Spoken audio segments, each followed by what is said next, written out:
મોરબીમાં લગભગ 3000 ઉદ્યોગ છે. બહારના પરપ્રાંતિ લગભગ 3 લાખ માણસો કામ કરે.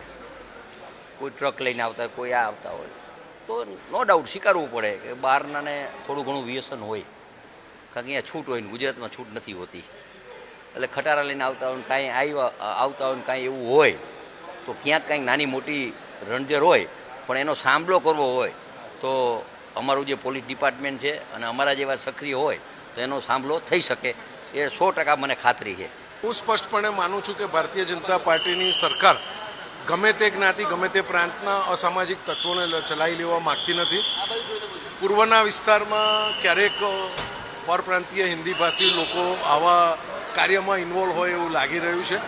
આપના માધ્યમથી હું એમને વિનંતી કરવા માગું છું કે કોઈપણ રાજ્યની સુરક્ષા શાંતિ જોખમાય તેવા કાર્યો કરવા ના જોઈએ, અને પોલીસની કાર્યવાહી ખૂબ સરાહનીય રહી છે.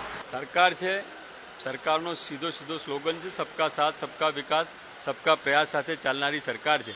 અને સરકારે, હું જ્યાં સુધી આ જાણું છું, આપ બી મીડિયા જગતમાં છો, કે 24 કલાકની અંદર આટલા મોટા એક્શન લેવા અને જે બી લુખ્ખા તત્વો કોઈ બી પરપ્રાંતના હોય કે ગમે ત્યાંના હોય એને ડામી દેવા અને એનું એક સરસ સખ્ત એક્શન લઈને અને 24 કલાકની અંદર એ લોકોના જે ગેરકાયદેસર મકાનો તોડી પાડવા, એમના સરઘસ કાઢવા, એમને પનિશ કરવા, એવી સરસ વ્યવસ્થા સરકાર તરફથી કરવામાં આવી છે. એમાં કોઈ વાત કે વિવાદ ના હોય. અમારી તમામ માહિતીથી અપડેટ રહેવા માટે જોડાયેલા રહો S9 ન્યૂઝ સાથે.